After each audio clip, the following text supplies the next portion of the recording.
It was a cruel twist of fate, diverging from the expected course. The plan was simple: file those divorce papers, vanish into the ether. Yet, everything changed when my father-in-law fell ill. The transformation in my husband was stark. I couldn't fathom what I was hearing when he declared, "Tom and I will split his inheritance. You'll get nothing. There's no provision for a wife incapable of tending to her own home." Speechless, I sought solace in the city hall to initiate the divorce proceedings. But there, a grim revelation awaited me. My name is Nancy, a 24-year-old homemaker, wedded to Tom, age 40. Ours was what they call a May-December romance, devoid of the cinematic enchantment, simply a twist of fate. Fate intertwined when I found employment in Tom's father's construction firm. The company's patriarch took a liking to me, repeatedly urging me to wed his son. The motive? Tom was to inherit the company's reins, but lacked suitable marriage prospects. The patriarch fretted over the company's future, fearing its demise without an heir. Having known my father through professional circles, Tom's father personally sought my hand in marriage. With a lineage steeped in construction, my family's business intertwined with theirs for generations. My father, recalling the aid Tom's father extended in his youth, couldn't dismiss the proposal outright. However, respecting the age gap, my father insisted on a courtship period. He wanted Tom and me to forge a connection before committing to matrimony. Tom, aware of the marriage's significance to his ascension, acceded to my father's terms. Thus, Tom and I embarked on countless dates, dinners, movies, and shopping excursions. Over time, our bond strengthened, convincing us that marriage was the natural next step. We were soon engaged. Yet, just as we embraced our impending union, Tom's father's health deteriorated, relegating him to the confines of the hospital. With Tom occupied by work and my mother unable to drive, the burden of caregiving fell squarely on my shoulders. As his fiancé, I found myself thrust into the role of caregiver for my ailing father-in-law in the hospital. My future mother-in-law wasted no time in reminding me of my impending duties as the family's caretaker, admonishing me for what she deemed subpar housekeeping skills, a glaring shortcoming for someone set to marry into the family. "Nancy, hurry. The morning visiting hours are ending. Take him," she barked, her tongue dripping with expectation. Despite feeling more like a servant than a prospective daughter-in-law, I obliged, plastering on a strained smile as I muttered assurances and rushed to start the car. Days blurred into one another as I tended to my father-in-law's needs. Then, one day, my mother-in-law proposed that I move in, citing the convenience it would afford in caring for him. Though it seemed premature, the thought of shuttling back and forth between my parents' home and the hospital weighed heavily on me. Reluctantly, I agreed, rationalizing that I would likely be moving in soon anyway. I had assumed our wedding would wait until my father-in-law's health improved, so why not formalize our union while I settled in? There were no whispers of Tom having past relationships, but living under the same roof with him revealed stark truths. At 40, he lacked any prior romantic entanglements, a fact that quickly became evident as his stinginess and obsession with finances surfaced. Tom meticulously tracked our expenses, scrutinizing every penny spent on dates, meals, and even gas. Meanwhile, my mother-in-law's penchant for belittling me, her sharp sarcasm ever present, made the home environment oppressive. Yet, Tom's generosity knew no bounds when it came to his mother, turning a blind eye to her extravagant spending on travel and luxury items. I couldn't help but wonder if Tom's unwavering devotion to his mother bordered on obsession, a realization that left me questioning the haste with which I'd agreed to marry into this complicated dynamic. I reasoned that moving in before tying the knot would allow me to better understand their quirks and household dynamics. Yet, contemplating my father's unconditional love for me alongside my father-in-law's situation left me at a loss for words. That particular day, I prepared to take my ailing father-in-law to the hospital, his condition worsening since the previous day. Amidst my preparations, my mother-in-law's treatment of me as a mere housekeeper grated on my nerves. "Nancy, have you made breakfast yet? The way you cleaned yesterday was unacceptable. Can you hurry up and just do it?" she demanded, her eyes glued to the television while Tom sat idly beside her. "I'm sorry, I don't have time. I have to take your husband to the hospital," I replied, attempting to maintain composure despite my rising frustration. Well then, shouldn't you have gotten up earlier? I have to go out as well. Make us breakfast before you leave, she retorted, oblivious to the strain her words placed on me. I couldn't help but wonder why they couldn't handle some tasks themselves, their indifference toward their own husband and father baffling me. Father-in-law, please wait a moment. I'll be finished in a minute, I murmured, rushing to prepare breakfast and serve it to Tom and my mother-in-law. Only after attending to their needs did I turn my attention to my father-in-law, helping him to his feet. I'm sorry for making you work so much. I have to apologize to your father too, he said, moments before collapsing. Are you okay? I asked, fear gripping my heart as I rushed to his side, the weight of responsibility heavy on my shoulders. I was appalled to see my mother-in-law and husband carry on with breakfast as if nothing had occurred. My mind went blank, overwhelmed by the situation, until the wailing sirens of the ambulance snapped me back to reality. As the ambulance arrived a few minutes later, my husband hurriedly declared, "Sorry, Nancy, I have to leave. You handle the rest. I've got work to attend to, so please lock up." With that, they departed, leaving me alone with my stricken father-in-law. Upon our arrival at the hospital, he had regained consciousness and was promptly admitted. By the time the hospital procedures and explanations from the doctors concluded, darkness had descended outside. "I want to leave you something, Nancy, as a token of my apology for subjecting you to my ungrateful son and wife," my father-in-law murmured weakly as we sat together on his hospital bed. "I've been too preoccupied with work to truly understand what's been happening at home," he confessed, expressing regret for pushing me to marry Tom. Before long, Tom and my mother-in-law entered the room, their concern palpable as they inquired about my father-in-law's condition. Viewing them as family, I reassured them, "He'll be fine. He just needs some rest, and he'll be out of the hospital soon."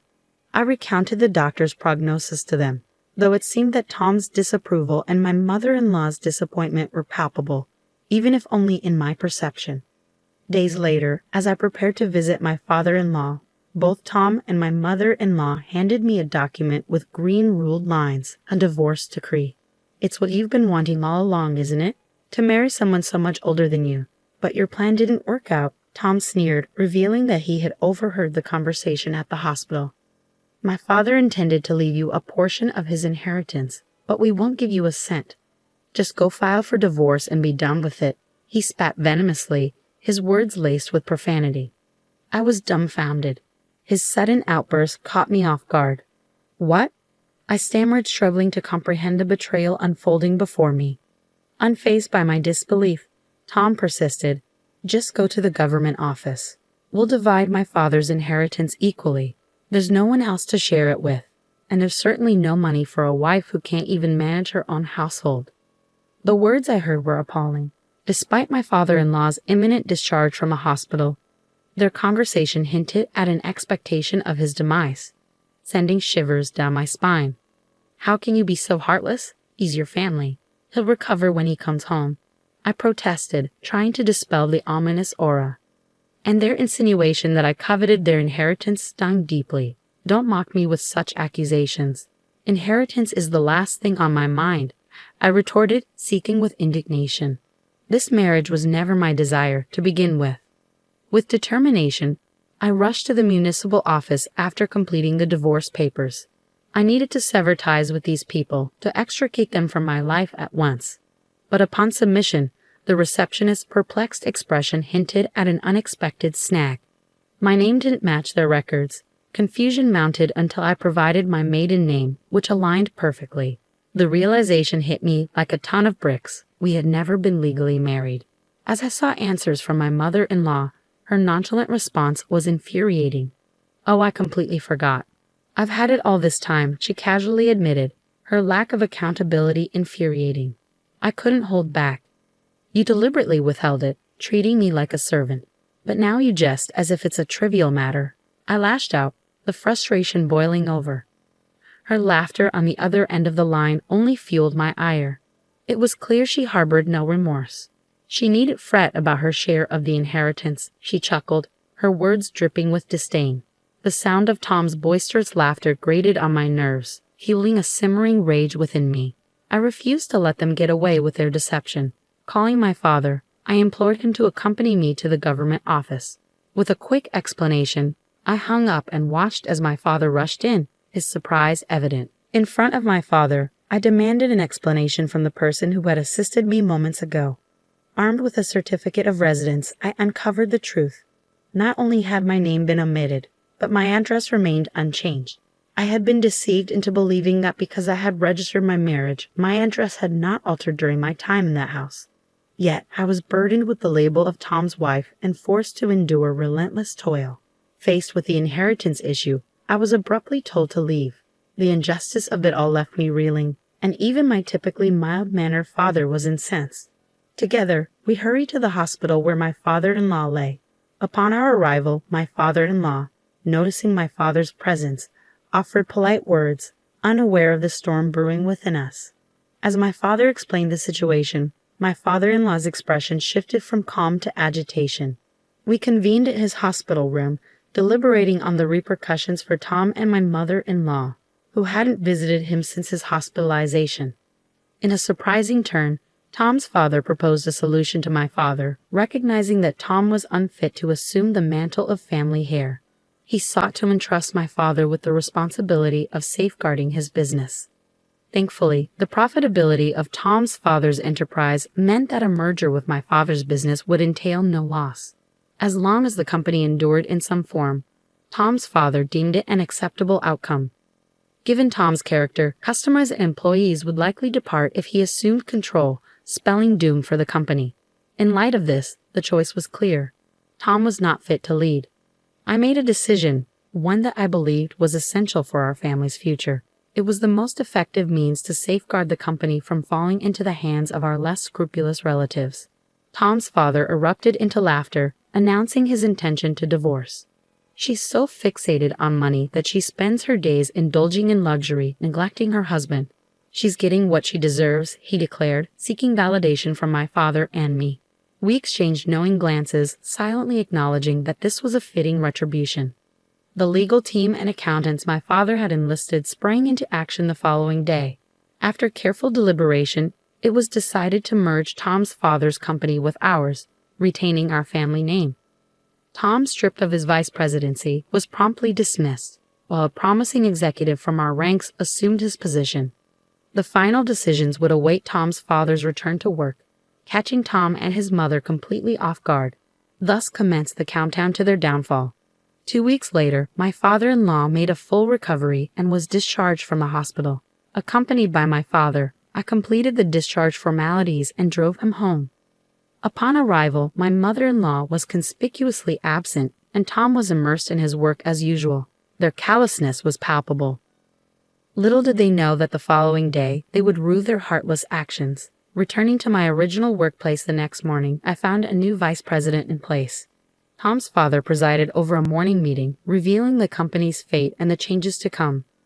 Tom, clutching a termination letter, and my mother-in-law, holding a divorce decree, were left dumbfounded. "Dad, what's going on? What were you thinking?" Tom exclaimed, bewildered by the sudden turn of events. I was caught off guard by the sudden outburst. "I didn't hear about this. How could this be happening so suddenly? What were you thinking?" I exclaimed, bewildered by the turn of events. The entire conference room fell silent, shocked to see Tom and his mother-in-law ranting in front of everyone. But amidst the chaos, Tom's father remained composed. "That's exactly the kind of lunacy I was hoping for," he remarked with a smirk, eyes glinting with satisfaction. As soon as they caught sight of me, accusations flew. "It's you. You did something, didn't you?